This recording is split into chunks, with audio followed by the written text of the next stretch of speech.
Granville students. I'm going to show you a fun, easy drawing and coloring of a fox. This is my fancy fox lesson, and this is roughly what you will end up with. I'm going to show you one step at a time how to draw the fox, and then you're going to be able to decorate it with flowers and some background scenery. And I'd like you to use whatever you have. If you have markers, that is great. If you have crayons, colored pencils. I do realize that you don't have all your art supplies at home, so I'd like you to use whatever you have available.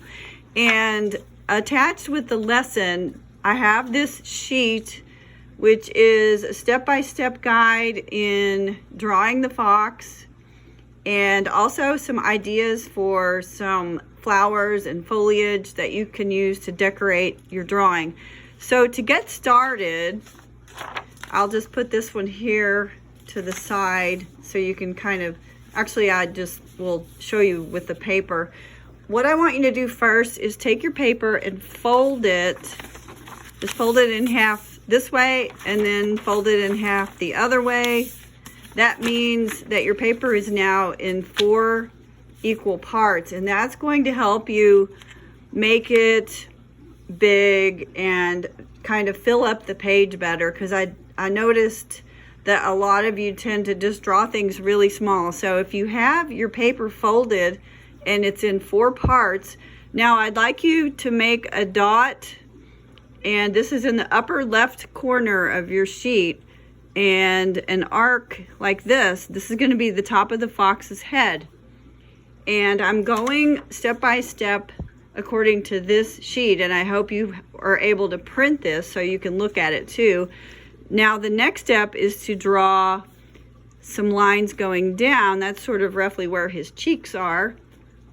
Then we're going to do his eyes right here, and then we're going to do some kind of side whiskers like this. And again, I'm just following along the same order as the sheet. Now, a fox has kind of big ears, so we're going to put those up here like this. And then the next step, let me make his nose a little bigger. The next step is to draw this kind of fluffy front part of his fur that comes down kind of like in his chest area, like that. And if yours does not look exactly like mine, don't worry. I always find it really interesting to see all the different ways that you come up with, and all of our drawings will look different. So this is his body, and see I came over into the right half of the page, and because we're trying to make sure we get it kind of big. Now the legs on a fox are little short legs, so we're going to do those like this, and a back leg here, which you can't see very well. And then the last part is kind of fun. He's got a big fluffy tail that's going to end up looking like this. So we're going to make that go up here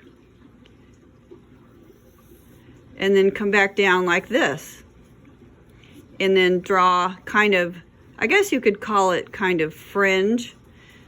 And that's really about it for the fox. And then I would like you to just use some ideas, flowers, leaves. This looks like a long leaf or a feather.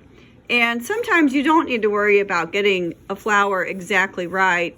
If you get the idea of a flower, and then I did a big leaf up here that just went, it's kind of like an oak leaf, I guess. So just do some different things like that and kind of fill up the page. And then I did a sun up here. Sometimes when I do a sun, I like to make this kind of just zigzag shape. And then I do a line like that. So you can do it like mine, or you can do it whatever you think the sun should look like. And then I kind of did a background where the horizon line would be, and I even put some flowers over here. So that's the fun part. And then if you want some tips for coloring, the fox is usually kind of an orangish brown color, and I used a dark orange at the bottom and then a lighter orange. And then I like to make a highlight where you can see where the sun is hitting on the back and on the top of his head. I kind of exaggerated that because I like you to start using highlights and shadows to create dimension and to create some shape and some three-dimensionality. And then you can just color it as you please and make it a blue sky, maybe some green grass. And then here's my final drawing. And I know that yours will look very different than mine, and that's quite all right. And if you send me a picture, I would love for you to email me at heath@cusslight.org. heath@cusslight.org, or you can upload it at Dojo or have your parent do it. And I really appreciate you listening and watching my video, and I would love to see your artwork very soon. Hang in there, and thanks for watching. Bye-bye.